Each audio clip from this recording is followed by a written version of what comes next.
अस्सलाम वालेकुम। मेरा नाम डॉक्टर शहर बानो है। मैं यहाँ पे I am working as a anaesthesiologist and critical care physician. आप लोगों के लिए मैसेज ये है कि यहाँ पे जो मैमोग्राम रखा गया है, हमारा मेन एम ये था कि हम वुमेन हेल्थ को अपग्रेड करें। This is our main aim of bringing mammography. आजकल का जो लीडिंग कॉज ऑफ कैंसर है, जो स्पेशली फीमेल्स में ब्रेस्ट कैंसर, कई औरतें जो हैं वो बाहर नहीं आती हैं ये सोच के कि ये बहुत प्राइवेट चीज़ है, किसी को बताने में उनको दिक्कत होती है। तो हम सारे यहाँ पे जो मैमोग्राफी रखे हैं उसमें टेक्नीशियन, डॉक्टर्स, देखने वाले सारे फीमेल्स को रखेंगे, ऐसा ताकि वो आके अपने ब्रेस्ट कैंसर की स्क्रीनिंग कराएं और ज़्यादा से ज़्यादा ब्रेस्ट कैंसर बाहर आए इन अर्ली स्टेजेस, ताकि ट्रीटमेंट करने में ईजी हो। ये कितने दिन में इसका ट्रीटमेंट कंप्लीट होगा, मतलब कितने दिन टाइम लगेगा? मैमोग्राफी जो है वो ब्रेस्ट कैंसर स्क्रीनिंग के लिए है, यानी कि वो कौन से स्टेज में है, कैसा है, देखने के लिए इस्तेमाल किया जाता है। ये एक काइंड ऑफ एन एक्सरे है जो स्पेसिफिकली ब्रेस्ट को फोकस करता है और अर्ली स्टेजेस में उसको कैच करने की कोशिश करता है। आपको रिपोर्ट उसी दिन मिल जाती है, राइट? मैं चाहता हूँ कि ये सीटी स्कैन के साथ हम यहाँ पर मैमोग्राम मशीन भी लगाए हैं। इसमें बहुत अवेयरनेस की ज़रूरत है, ख़ास तौर से हमारी बहनें और औरतें जो 40 साल से कर रहे हैं उसमें ब्रेस्ट कैंसर, तो वहाँ अमेरिका में वो ये है कि 40 साल के बाद में आप स्क्रीन करते हैं, मैमोग्राम करवाते हैं, ताकि अर्ली स्टेजेस पे कैंसर, ब्रेस्ट कैंसर का पता चल जाए और इलाज 100% उसका क्योर है। लेकिन जब स्टेज 4 पे पहुंच जाता है तो फिर उसका इलाज नहीं है।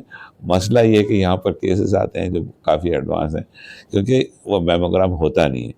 तो हम ये मुहिम चला रहे हैं ये हॉस्पिटल से कि मैमोग्राम हम सस्ते से सस्ता कितने 100 रुपये 90 रुपये में मैमोग्राम करेंगे, जो कि दूसरी जगह 500 से 1000 लगेगा। हम उसको मैमोग्राम एवर इंशाल्लाह जब तक तो हमारी बहनों से तक ये मैसेज पहुंच जाए कि यहाँ पे फैसिलिटी है।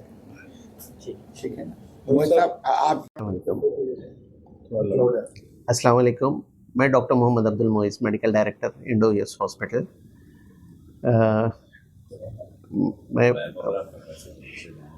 I'm very happy to introduce to our viewers that we are introducing the CT scan machine and mammograph machine. CT scan is the basic requirement of the hospital, क्योंकि जब भी कोई ट्रामा आता है, हेड इंजरीज से कोई patient आते हैं, परेशान होकर आते हैं, तो सीटी स्कैन जो है ना बेसिक इन्वेस्टिगेशन है, रूल आउट करने के लिए कि हेड इंजरी है तो अंदर ब्लीड है, क्या है, वैसे कोई ट्यूमर कुछ है, हेडेक्स वगैरह कुछ है। तो एक्चुअली ये सारे चीज़ें इंट्रोड्यूस करने का अहम मकसद ये है कि to give the best possible quality service to the needy people at the affordable price. Like जैसे हम स्टार्ट किए हैं, लाइक सीटी स्कैन ब्रेन भी हमारा प्लान है कि to go at the lowest possible price. 800 रुपये से हम शुरू कर रहे हैं सीटी स्कैन ब्रेन। और ऐसे ही लाइक विमेन हेल्थ भी बहुत ज़्यादा इम्पोर्टेंट है। हम देख रहे हैं कि जो है ना लाइक कैंसर के सर्जरी इंसिडेंस बहुत ज़्यादा बढ़ रहा है, और उसमें सबसे ज़्यादा लीडिंग कैंसर जो है ब्रेस्ट कैंसर है आजकल। तो अल्हम्दुलिल्लाह वी हैव हम यहाँ पे एक मैमोग्राम करके, वो कैंसर स्क्रीनिंग मशीन है ब्रेस्ट कैंसर के लिए, और ये चीज़ हम ये मशीन को इम्प्लीमेंट करते हुए एट द सेम टाइम हमने ये भी कोशिश की है कि यहाँ पे फ़ीमेल टेक्नीशियंस रहे, फ़ीमेल रेडियोलॉजिस्ट्स रहें, इसका भी इंतज़ाम किए हैं। और फीमेल एनेस्थीसियोलॉजिस्ट भी है, फीमेल टेक्नीशियंस है, फीमेल रेडियोलॉजिस्ट्स है अल्हम्दुलिल्लाह हमारे पास at the lowest possible price. Like जैसा कि 99 रुपीज़ में हम जो है ना ब्रेस्ट स्क्रीनिंग यानी मैमोग्राफी कर रहे हैं, तो पूरे हैदराबाद में कहीं भी शायद नहीं है इतने लोएस्ट प्राइस में, और बेस्ट पॉसिबल मशीन्स को हम यहाँ पे मुहैया किए हैं।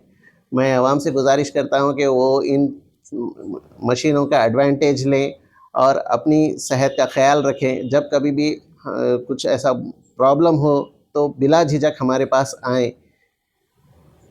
Actually, I want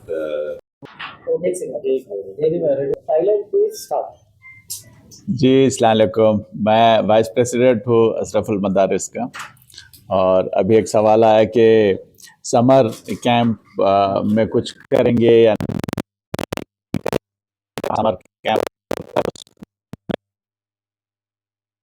last year summer camp में 19 चीज़ें सिखाई गई थी, तो इस साल भी समर कैंप का इंतज़ाम किया जाएगा, लेकिन अभी प्लान बना नहीं है कि क्या करना है उसमें।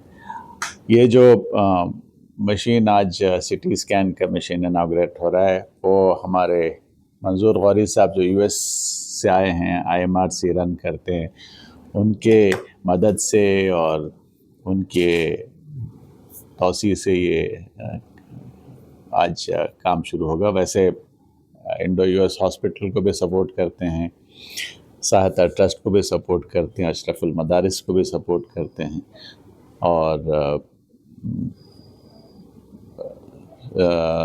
तेलंगाना से बाहर यूपी में एक जहांगीराबाद इंस्टीट्यूट ऑफ टेक्नोलॉजी, उसको भी सपोर्ट करते हैं। तफसीली आप उन्हीं से सुनिए, चूँकि अब आ चुके हैं वो, तो इंशाल्लाह आपको काफ़ी तफसीली चीज़ें बताएंगे। शुक्रिया।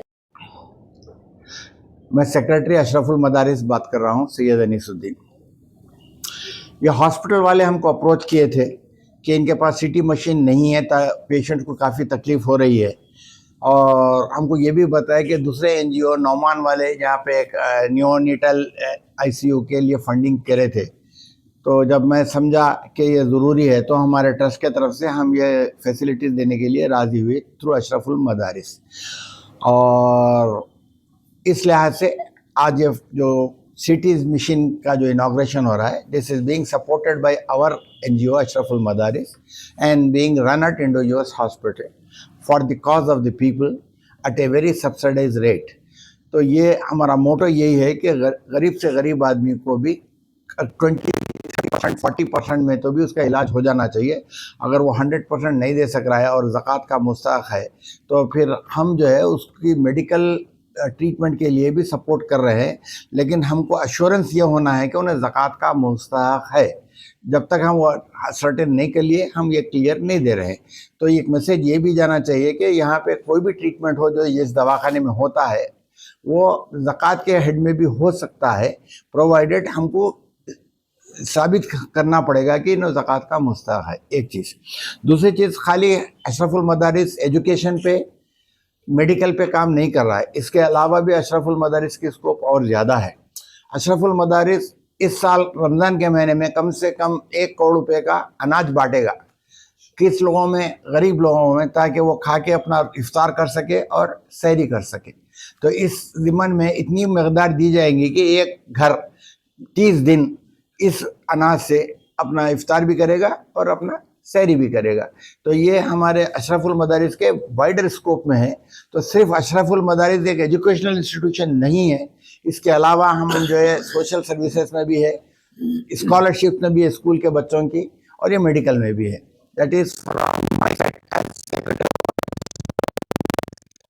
पुराना इदारा है, ये 110 ईयर्स ओल्ड इदारा है, और जब तो हम भी पैदा नहीं हुए थे जब इदारा पैदा हो गया था, लेकिन ऑफ लेट हम इस इदारे को सपोर्ट कर रहे हैं, क्योंकि थोड़ी सी लोकेशन उसका याकुतपुरे में रहने से बहुत ज़्यादा फाइनेंशियल इश्यूज आ रहे थे। तो अब हम और जो सिटी के बड़े लोग हैं, जैसा कि अनवरुल हुदा साहब है और फारूक साहब है, हम सबकी मदद से हम ये कोशिश कर रहे हैं कि अशरफुल मदारिस सेल्फ सफिशिएंट बन जाए आने वाले 4-5 साल में, ताकि फिर वो खुद इदारा जब चल पड़ेगा तो फिर किसी की मदद की ज़रूरत नहीं रहेगी। और लेकिन हम ये चाहेंगे जितने भी इंस्टीट्यूशंस NGOs है, दे शुड, वो लोग कोशिश करें कि वो सेल्फ सफिशिएंट मोड में आ जाए जल्द से जल्द, क्योंकि चैरिटी पे हमेशा डिपेंड होना उनके सेहत के लिए ठीक नहीं।